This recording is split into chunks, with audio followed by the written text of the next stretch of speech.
Hola a todas, hola a todos, bienvenidos a un nuevo espacio de entrevistas en Atlántico TV. Bueno, normalmente en nuestra profesión abusamos demasiado del término histórico, pero es que el personaje que nos acompaña hoy, desde luego, que es histórico, forma parte del top 5 de jugadores con más partidos en la historia del Celta, es el portero con más partidos disputados en la historia del Celta, segoviano de nacimiento, vigués de adopción. Javier Maté, bienvenido a tu casa en Atlántico. Buenas tardes, muchísimas gracias. Bueno, si juntásemos todos tus partidos con la camiseta del Celta y viéramos uno por día, nos iríamos a un año. ¿Cuántos recuerdos hay ahí encerrados?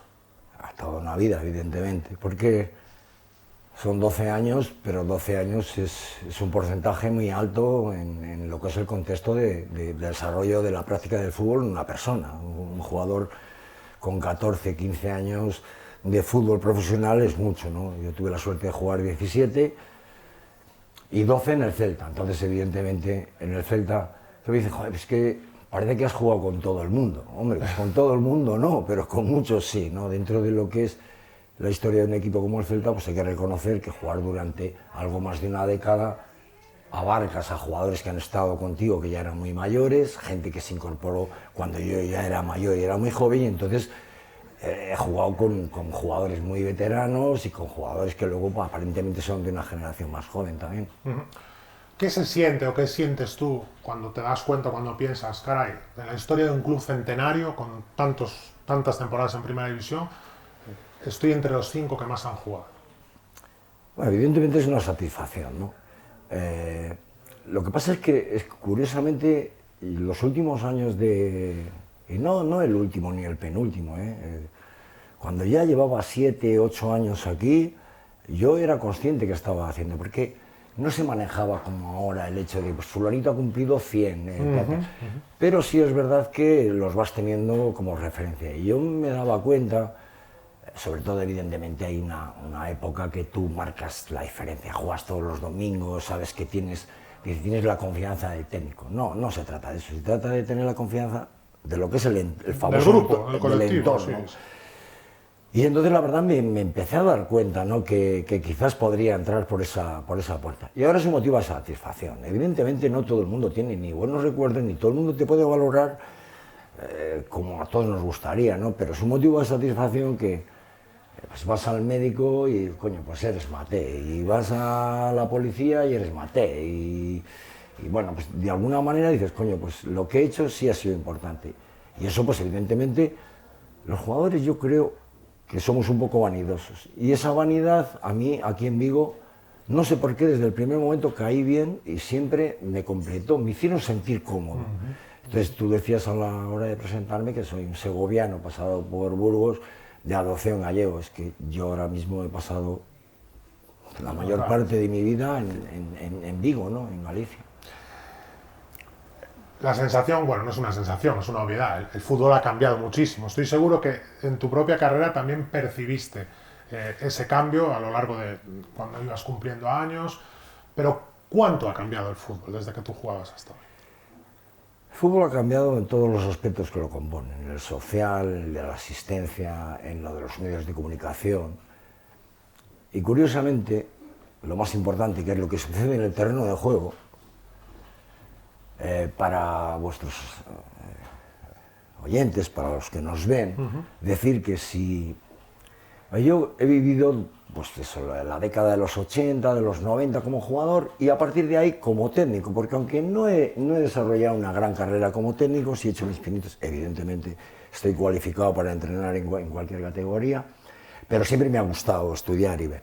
Bien, pues si alguien de los que nos escuchan cogen un mundial de los años 40 con la famosa WM, es que no variaba tanto de lo que sucede ahora. Ahí te quería preguntar, ¿no? A nivel de juego puede haber cambiado la velocidad o haber subido o la altura a la que se presiona o si se va a presionar al área contraria, pero la sensación es que el juego, la esencia del juego se mantiene.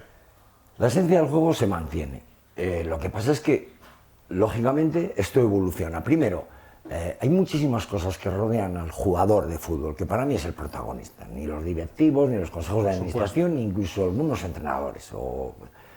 Hay mucho atleta que se pone al paralelo alrededor y que no pinta gran cosa, según mi opinión.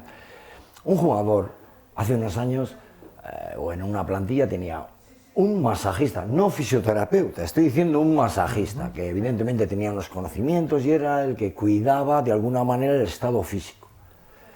Teníamos un médico que asistía cuando te habían partido una pierna, pero no te asesoraba en cuanto tal. Claro. Evidentemente no teníamos dietista, no nos alimentábamos a conciencia.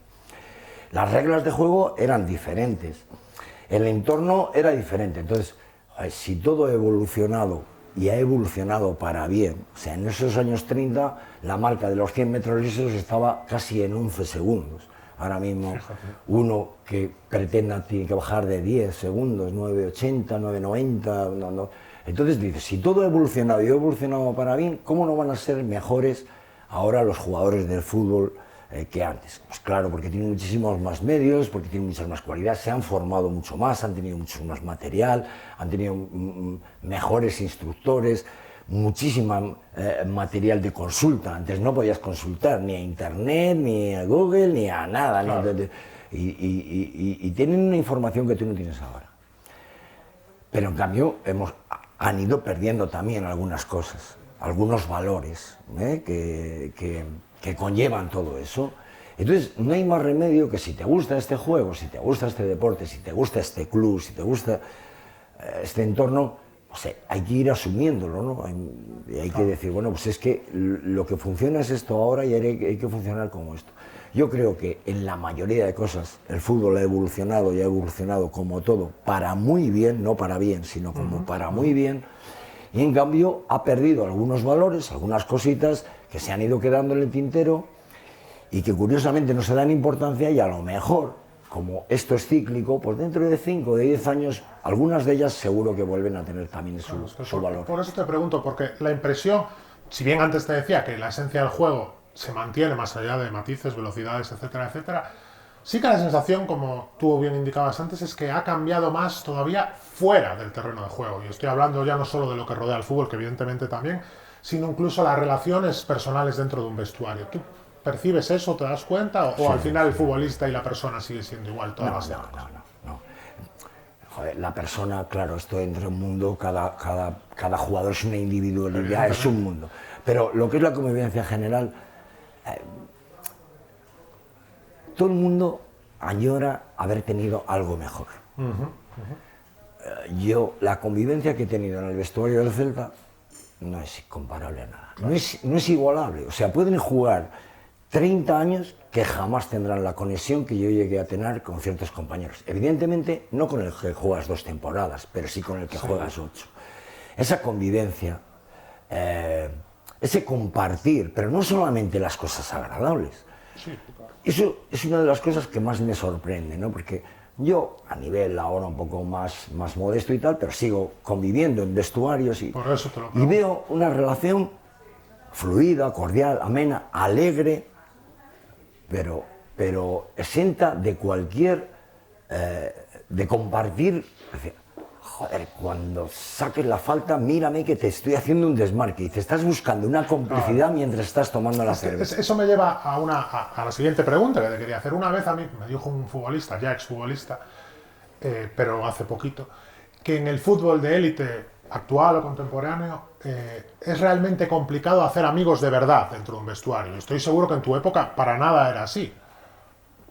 Yo entiendo que ahora es difícil, en mi época era lo más sencillo del mundo. Claro. Yo he tenido una cosa buena, la verdad, aparte de, evidentemente, como tú has dicho, el número de temporadas y partidos que tengo, yo aprendí un poco este oficio, si de alguna manera lo aprendí alguna vez, en una universidad que estaba bastante bien. Y bastante bien. ¿Qué quiero decir con esto? Que ahí fue cuando empecé a ver cosas que jugar a esto no se trataba de tocarla un poquito mejor, ni de bloquearla, ni de ser más seguro, ni de tener más autoestima, sino de aprender a eso también, a buscar esas complicidades, a respetar los roles, a una serie de cosas que crea la convivencia y que ahora yo creo que eso no sucede, ¿no? A mí me parece tan importante, yo siempre digo, Mate, si tuvieras que determinar cuál ha sido un paso más importante, ¿dónde has aprendido a jugar? ¿Dónde has sido? En los autobuses. Desarrolla, por favor. No, esto es muy sencillo. Nosotros salíamos de Vigo, por ejemplo de Vigo, ya no recuerdo las temporadas anteriores, porque yo cuando vine ya tenía mi pequeño bagaje, ¿no? Pues es un viaje de Vigo, pues es igual a cualquiera que fuera de los otros 18 contendientes, eran entre ida y vuelta mínimo 1000 kilómetros a Valladolid, 1000 si eran a Salamanca, y a partir de ahí, pues el sur 2000, el Mediterráneo ya no te... ¿Qué pasa? Que se crea una convivencia que tienes que soportar, escuchar la música que no te gusta, pero que tienes que compartir. El vídeo que nadie quiere, pero que al otro le gusta. Los libros o las revistas, y luego sobre todo muchas horas de convivencia. Y en esa convivencia es cuando, que va mucho más allá de lo deportivo, es cuando te preocupas, pero tú vives solo o vives con alguien afectivamente. Pero tú estudias o no, nada. ¿Cuáles son tus inquietudes? ¿A ti cuáles son tus motivaciones? ¿A dónde quieres? Yo he tenido compañeros que su única motivación era el dinero. Ah, pues muy bien, pero ¿es firme la convicción? Es buena, desarrollala. No, la mía, la vanidad, perfecto, pero persíguela, búscalo ahí. Entonces, eso es lo que te va haciendo, creo yo, un poco más permisivo a la hora de entender a todo el mundo, ¿no? Pues este es un egoísta de mierda, ya, pero el domingo nos soluciona los problemas y nos ayuda a solucionarlos a todos. Entonces hay que aceptarle dentro del grupo. Y el que no entra ahí, pues a lo mejor hay que darle un toque. Entonces he producido una convivencia que era como mucho más personal, ya primero por horas, pero luego segundo. Yo creo que estos jugadores que a día de hoy también estén jugando, se van a dar cuenta, pero eso dentro de 10, 15, 20 años, que el grado de conexión, aunque no de comunicación, que van a tener con quienes ganan y se ríen y disfrutan, y con quienes pierden y sufren y se entristecen, va a ser muy difícil que lo consigan en cualquier otro trabajo, en cualquier otra faceta, incluso dirigiendo una empresa de mucho calibre. Y entonces eso lo echas un poco de menos. Y yo me alegro mucho de haberlo sabido valorar en su momento. Por eso venía un poco lo que decía de dónde aprendí el oficio, porque eso fue lo primero que me enseñaron, ¿no? Es decir, a respetar. Mira, el grupo obedece a estas normas, Claro, luego eso te lo decían jugadores que tú veías los domingos por la tele, que eran internacionales y que merecían toda credibilidad. Es decir, yo en ese momento me dicen, tienes que hacer 150 flexiones y se las hacía. El Pino Puente lo hacía, claro, porque crees en ello, ¿no? Es que, bueno, Mate lo está diciendo, para quien no lo sepa, Javier Mate se formó en el Real Madrid, debutó en Primera División en el Real Madrid, ahora hace 42 años, si no estoy equivocado. ¿Cómo es? Ya debe ser una pasada debutar en Primera División. ¿Cómo es debutar en el Santiago Bernabéu? Pues la verdad es que es muy bonito, pero es más bonito para... El proceso de ser jugador es maravilloso. Es como enamorarse, ¿no? Ese proceso es bonito. Pero enamorarse es un poco más complicado. El proceso que se va desarrollando, claro, hasta que llegas, imagino que es muy bonito. El proceso es maravilloso porque tú te vas dando cuenta que sí, tú haces lo que te gusta, tampoco le das demasiada importancia, pero claro, el primer día que le dicen a tu madre, ay, tu hijo, tal, pues que no sé qué, que lo vi y tal, y claro, tu madre dice, pero que si está haciendo el tonto, si juega como los demás, porque los demás juegan al... Pero claro, llega un momento en que digamos que eso se va refrendando y tal. Entonces, la verdad es que yo no presumo nunca de ser campeón de liga, lo soy, de haber jugado en el Real Madrid, y jugué, pero yo jugué minutos testimoniales. Lo que sí tuve la suerte es de convivir, ¿no? Claro. Entonces yo nunca presumo, del Celta sí presumo. Hombre. No, pero bueno, porque, ¿sabes? Como que me da más autoridad el hecho de haber jugado más y tal. Yo ahí era un meritorio que en un momento determinado, pues bueno, tienes tu premio. Ahora, claro, evidentemente, salir a jugar a un campo de 120.000 espectadores, con tu padre recién fallecido y tu madre, pues claro, es decir, joder, es que pocas cosas más bonitas se pueden disfrutar en la vida, ¿no? Claro, eso es inolvidable, efectivamente. Inolvidable. Bueno, del principio al final, ¿no? Hace 30 años que jugaste en Tomelloso, tu último partido, Copa del Rey. Ah, puede ser, sí, porque jugamos, pero no me acuerdo muy bien. Bueno, ¿cómo viviste ese tramo final? Porque supongo que no sería fácil ver que vas perdiendo, pasar de ser, lo que decías antes, indiscutible, sentirte tú mismo que eres indiscutible, a ir perdiendo protagonismo gradualmente y acabar la última temporada pues, prácticamente sin jugar o directamente sin jugar. Estamos en un sitio, es la redacción de Atlántico Diario, y aquí hay una cafetería arriba, y ahí desayunábamos Santiago Cañizares y yo todos los días. Cañizares vivía 2 rotondas más para allá, en Independencia, un poquito más para allá, y yo aquí al ladito. Y desayunábamos ahí. No llevaría más de 4 o 5 partidos Cañizares jugando aquí, vinimos a desayunar uno de los días y había unos niños. Y los niños le pidieron autógrafos a Cañizares y a mí no. Bien, ¿por qué me lío con toda esta anécdota? Es un poco, no, es decir, es que es un camino, los niños ya tenían un nuevo ídolo y hay que entenderlo y no te debes sentir frustración. Es evidente que yo sentí al principio, y de hecho, yo seguí durante unos meses que dije, ya vendrán las vacas flacas y volveré a tener mi oportunidad y volveré a... Y luego ya te dejas llevar un poco porque ves que no puedes y también las cosas se empiezan a costarte. A mí cuando me dicen que el fútbol es muy sacrificado, me sale una carcajada por todo el mundo. Vamos, yo me he pasado jugando otras 3 vidas porque no me ha parecido nunca tener sentido del sacrificio. No me costaban hacer las cosas, no me costaba ir a entrenar, no me costaba aguantar las palizas físicas que entonces nos metían y tal. ¿Qué es lo que pasa? Que cuando ya tienes 35 años te empieza a costar un poco. Un día vas a entrenar y te duelen las muñecas, otro día tienes unas leves molestias. Entonces tienes que hacer un pequeño esfuerzo para sobreponer a eso y cada vez va a más. En el momento que no empieces a disfrutar de lo que estás haciendo, entonces ya es un problema. Y ahí me di cuenta que era mi final de época. Hablábamos antes de los cambios, ¿verdad? Que ha habido en el fútbol. Se me quedó en el tintero preguntarte por la posición específica de portero. Aquí hay personas que nos están viendo, perfectamente adultas, que no han visto fútbol con cesión al portero. Es una anécdota como otra cualquiera, pero ¿cómo ha sido ese cambio? Y ya esto es una opinión personal, una percepción, en que todos los cambios o las modificaciones que ha habido en el juego han ido a perjudicar al portero. Balones diferentes. ¿Cómo lo has vivido tú en estos años? En el transcurso de mi carrera deportiva hubo bastantes también. O sea, que decir, yo empecé con unas normas de portero y terminé, evidentemente, con otras, con una posterior evolución. Porque entonces había algunas normas que se ponían, pero no resultaban del todo, entonces se mejoraban o se suplantaban. Pero esta pregunta que me haces tú en concreto, pero vamos, es que eso ahora mismo los chavales me preguntan todos, ¿pero a ti te la cedían y la cogías con la mano? Y flipan, claro. Bien, solo hay una contestación para eso. No había en los últimos 35 años de Celta jugador que aguantara la presión de Balaídos si metía 2 pelotas al portero.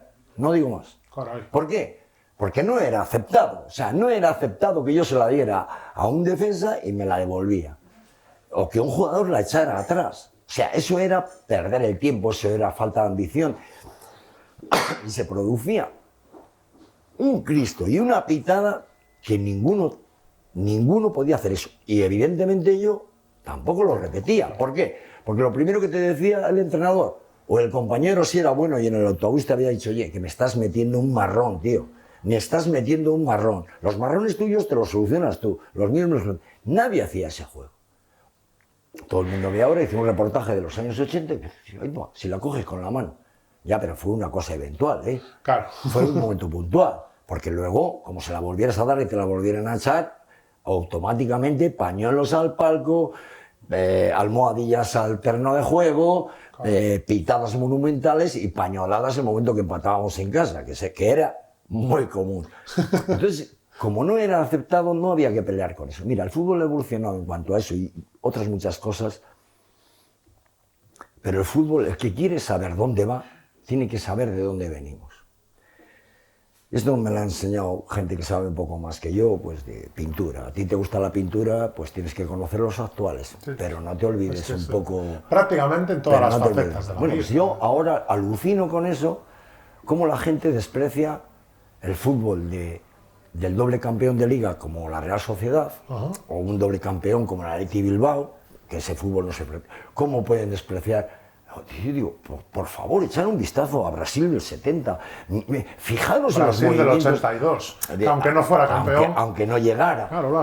Porque esas otras, parece que solo nos acordamos de los campeones y ha habido grandísimos equipos y jugadores. Claro, entonces, como al fútbol se puede jugar, afortunadamente, que por eso da tanto juego, se puede jugar de tantas las maneras, pues, joder, ampliar un poco la mente, ¿no? Sí. Mirar un poco, si te gusta este deporte, tienes que indagar un poco en las cosas buenas, incluso en las malas, para no repetirlas. Exacto. Bueno, te pregunto por la retirada, o mejor dicho, por el día después de la retirada. ¿Cómo es para un futbolista abrir los ojos en cama y pensar, ya no soy jugador de fútbol? ¿Sabes? A mí no me dio tiempo, la verdad. Se dio una circunstancia de que yo terminaba, que ya era evidentemente palpable que no iba a renovar, porque los 2 últimos años no había jugado absolutamente nada, un partido de Copa sí, no sé dónde, y entonces, bueno, yo había firmado un contrato. Mi vida es un poco personal, la verdad, es en algunos casos curiosa y en otros pues una chacotada, como la de todos, ¿no? Pero las diferentes circunstancias que se hicieron fue la siguiente. Estaba de secretario técnico Pedro Herrera, y Pedro Herrera comunica pues el 15 de junio que el 30 causa baja porque ficha por el Zaragoza. Entonces yo tenía un contrato que había firmado porque tenía una oferta grande de un grande de España y dije que bueno, pues que me dijeron, mira, si cuando termines te damos... o sea, digamos que de alguna manera se juntaron las dos cosas. Yo tenía que seguir en el club por contrato. Yo renové a unas condiciones más bajas, pero por otro lado ventajosas, porque para mí firmar por el Celta siempre fue ventajoso, la verdad. Y entonces yo, al día siguiente, que es el 30 de junio, dejo de ser jugador oficialmente. Ya la semana anterior me pasé con Pedro Herrera, mira, este es el intermediario, estamos haciendo esta operación, esto no sé qué, no sé cuántos. Me dejó en su ordenador, que era un cuaderno así, todo anotado, porque evidentemente internet no existía todavía. Y el 1 de julio empecé a ejercer como secretario técnico. Fue totalmente inmediato. No, o sea, sin... Incluso hasta se solapaba. No, se solapó.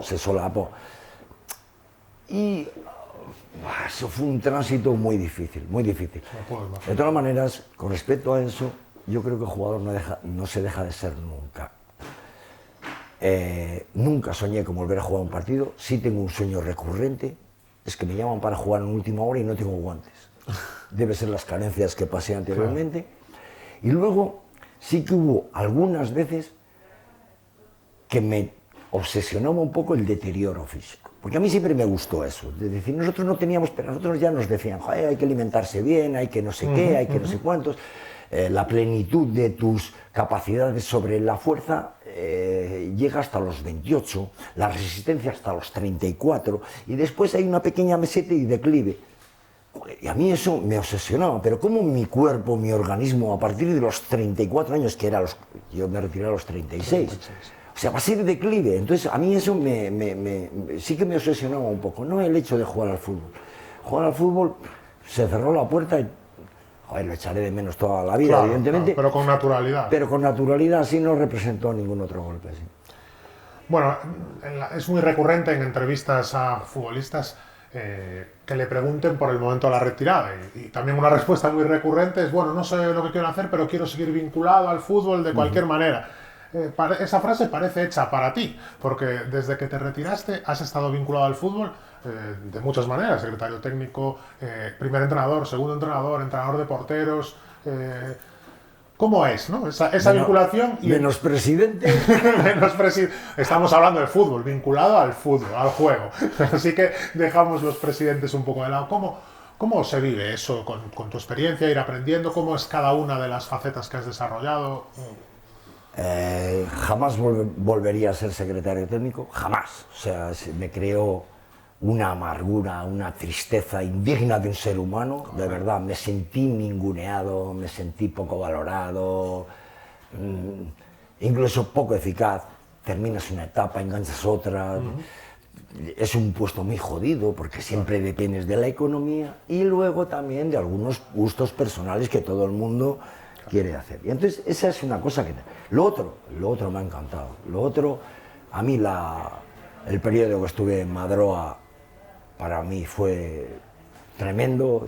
Además, vocacionalmente creo que me gustaría vivir 3 días para intentar, ahora no tengo esa vocación, ya, pero para intentar transmitir eso, ¿no? Es decir, yo me he obsesionado de tal manera de decir, pero si el fútbol depende de 155 cosas, 155, 153 son entrenables y mejorables, lo cual quiere decir que si eres perseverante, duro de cabeza, y vas, y tienes buen método, y tienes buenos medios y tal, no te digo que voy a hacer un Messi, pero sí, coño, tener unas bases. Es creer en el proceso. Creer en el proceso.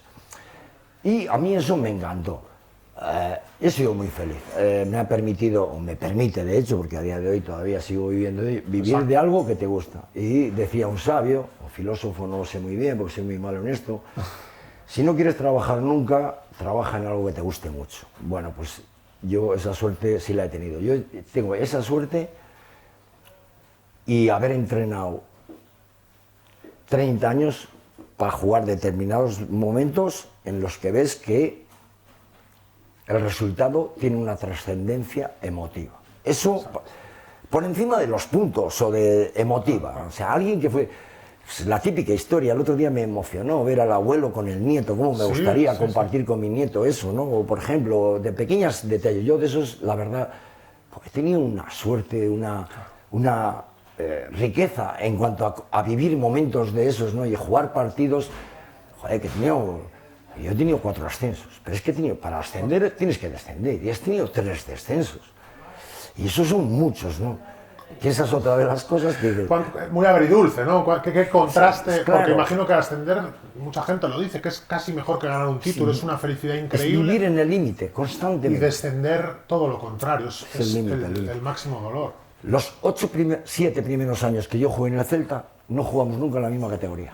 Un año que repetimos en segunda estaba. La etapa ascensor, ¿verdad? Vine en segunda, subimos a primera, descendimos, volvimos a subir, descendimos, volvimos a subir. Entonces, claro, ¿qué quiere decir esto? Que en la jornada 38, o la última, porque entonces a lo mejor en la 34, dependiendo de la categoría, o ahora en segunda, la 42, te juegas el ascenso o el descenso. Si hay alguien que quiere sentir el fútbol en su máxima expresión, es cuando vas a jugar un partido y te mires las manos y dices, Dios mío, como hoy se me vaya una por aquí, y de eso depende todo. Es decir, que lo que tú vas a hacer, sepa que tienes una ciudad, una afición, una comunidad autónoma pendiente de lo que tú haces, te mete un subidón de adrenalina, y cuando tú eres capaz de superar eso es cuando puedes decir, ahora sí que soy jugador porque puedo con esto, ¿no? Y eso es la sensación que yo creo que deben perseguir los niños con más anhelo, no pequeñas cosas, banalidades que no les va a llevar a ningún sitio. Pues sí. Una más, Javi. Acabas de cumplir 64 años, ¿verdad? Perdón por recordarte la edad. No era imprescindible, no era imprescindible. Pero bueno. Llevas toda la vida dando caña en el fútbol. ¿Hasta cuándo te ves trabajando ligado al fútbol? Ahora tengo un pequeño problema ahí físico. Estoy muy bien y soy muy aficionado a la bicicleta y me gusta muchísimo. Tenéis una grupeta bien interesante. Tenemos, sí, me gusta mucho. Y a mí no me gustaría jubilarme. Vamos a ver, ¿qué quiero decir? A mí, evidentemente, me va a llegar una edad y tienes que hacerlo, ¿no? Yo no me voy a jubilar nunca. Y intentaré seguir ligado al fútbol, pero si me siento útil y sobre todo si me lo paso bien. Yo ahora soy muy feliz, no hago nada. Dice, ¿qué pintas en el Coruso? Yo en el Coruso soy el banderín del córner. O sea, una mierda. ¿Vale? Estoy para ver dónde va el viento. Si preguntamos en el club, no creo que digan eso. No, bueno, es una expresión que digo yo. Pues para dónde va el viento. Pero claro, yo me levanto por la mañana y simplemente compartir con 30 chavales de 25 años, verles cómo hablan, cómo discuten. No comparto muchas cosas de las que dicen, ni su música que me aterra, pero a mí me hace más joven, me hace feliz y me hace convivir con ellos y voy de viaje y sigo siendo feliz. Evidentemente, si no ganas, pues también te produce una pequeña frustración, pero eso es vivirlo de alguna manera, si tiene que ganar y perder. Entonces a mí me gustaría seguir así hasta que por lo menos esté lúcido mentalmente, ¿vale? Por lo menos de alguna manera. No me gustaría jubilarme, aunque tengo muchas aficiones y y soy muy del monte. Sí.